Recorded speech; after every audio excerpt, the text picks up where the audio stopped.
Pedro Sánchez sí es presidente del gobierno, pero está acorralado en el Congreso.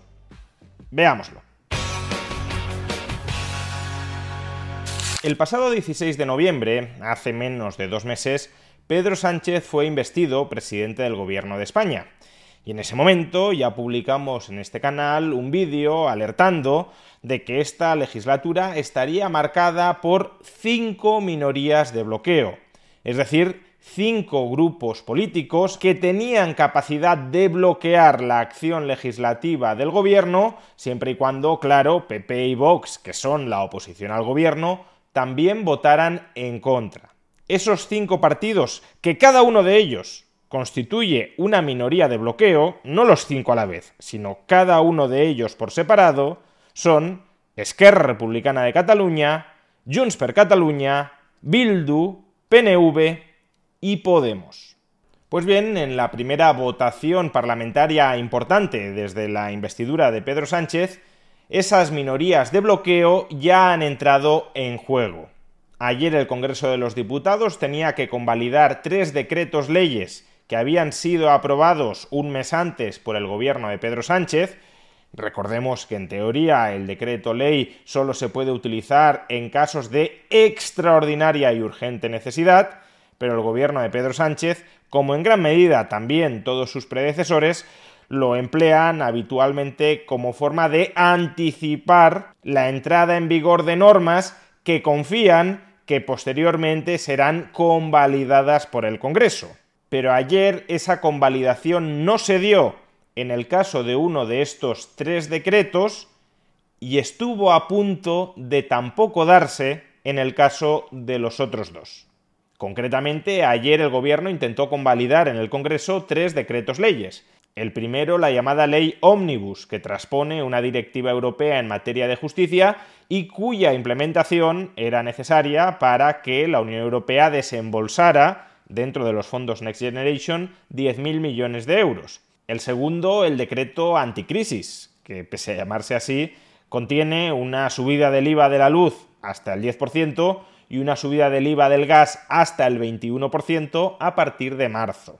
Luego es verdad que también contiene la subida de las pensiones para compensar la inflación del año 2023 o la prórroga de la bonificación del transporte público. Pero la subida del IVA de la luz y del gas te la ejecutan entera en este decreto anticrisis. Y el tercero, el decreto ley de la reforma del subsidio de desempleo.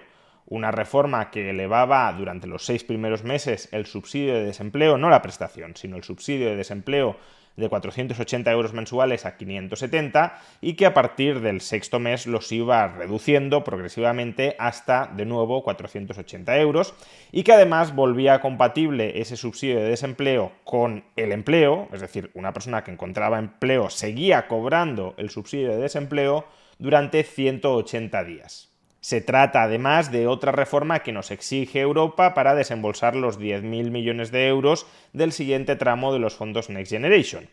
Pues bien, de estos 3 decretos leyes que se llevaron ayer al Congreso para ser convalidados, solo los 2 primeros terminaron siendo convalidados. El tercero, el de la reforma del subsidio de desempleo, no. Y como decía, a primera hora de la jornada parecía que los 3 iban a ser tumbados. ¿Y por qué? Pues porque, repito una vez más, en el Congreso hay ahora mismo 5 minorías de bloqueo. Basta con que alguno de los 5 partidos que he mencionado antes vote en contra de cualquier medida que plantee el gobierno para que esa medida no salga adelante, siempre y cuando, claro, ni PP ni Vox se bajen del carro y apoyen al gobierno. Y ayer hubo 2 partidos que amenazaron con votar en contra de estos decretos. El primero de ellos era Junts per Catalunya y el segundo, Podemos. El resto de minorías de bloqueo, Esquerra Republicana de Catalunya, PNV y Bildu, de momento están entregadas al sanchismo y dijeron que iban a aprobar los 3 decretos sin ningún tipo de contrapartidas, al menos conocidas. Pero Junts per Catalunya amenazó con tumbar los 3 y Podemos amenazó con tumbar el decreto de reforma del subsidio de desempleo y el decreto anticrisis. Pues que el gobierno tuvo que ceder a gran parte de lo que le reclamaban Junts y Podemos para que estas minorías de bloqueo no bloquearan los 3 decretos. A Podemos el gobierno le concedió prohibir los desahucios hipotecarios de personas vulnerables hasta el final de la legislatura, es decir, hasta el año 2028. Y a cambio de esto, Podemos apoyó el decreto anticrisis. No así el decreto de la reforma del subsidio de desempleo, pero sí el decreto anticrisis. Y Junts per Catalunya, por su parte, consiguió muchas otras concesiones. En primer lugar, modificar la ley de sociedades para imponer que las empresas cuyo centro de actividad esté en Cataluña tengan la sede social en Cataluña, aunque la hayan trasladado fuera de esta región. A su vez, el Estado central también se hará cargo del coste total de la bonificación del transporte de cercanías. Esta prórroga que hemos dicho que se extendía durante todo el año 2024 a la gratuidad del transporte público por cercanías, en el caso de Cataluña será financiada totalmente por el Estado central y no cofinanciada por la comunidad autónoma respectiva.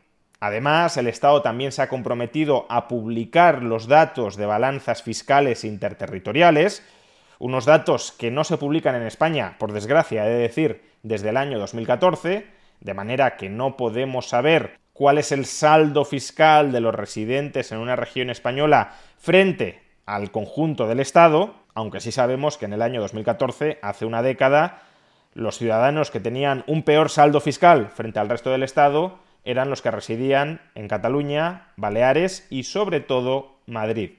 Y por último, Junts per Catalunya también ha conseguido que el Estado central delegue en la Generalitat catalana las competencias en materia migratoria, a pesar de que el artículo 149 de la Constitución española establece que esta es una competencia exclusiva del Estado central. Pero bueno, ya sabemos que en España la Constitución cada vez pinta menos, básicamente porque el gobierno hace lo que le da la gana y luego el Tribunal Constitucional, copado por miembros escogidos ahora mismo mayoritariamente por este gobierno, luego el Tribunal Constitucional convalida, haga lo que haga este gobierno contra la Constitución. De hecho, cuidado, Junts no solo ha pactado que el gobierno central le transfiera, le delegue las competencias en materia migratoria, también ha pactado que el gobierno no se las ceda al resto de autonomías. Porque, oye, si estamos ante una mutación constitucional en función de la cual la política migratoria deja de ser una competencia exclusiva del gobierno central, pues entonces el resto de autonomías también deberían poder reclamar la cesión de esa competencia, al menos las autonomías que se quieran hacer cargo de la misma. Pero no, Junts ha pactado explícitamente con el gobierno de Pedro Sánchez que esa competencia solo se le pueda ceder a la comunidad autónoma catalana. Escuchemos de hecho a Jordi Turull, secretario general de Junts per Catalunya, explicar hoy mismo que han pactado con el PSOE ceder la política migratoria solo a la Generalitat catalana. Perquè nosaltres al PSOE també li vam deixar clar que si nosaltres no aniríem a consolidar el cafè per a tots. Fem això per Catalunya, però ho fem per tots. No, això és per Catalunya. I aquesta llei orgànica serà el 150.2 per Catalunya. I això també els va quedar molt clar en el Partit Socialista. Vamos, que Sánchez no ha pactado derechos, sino privilegios.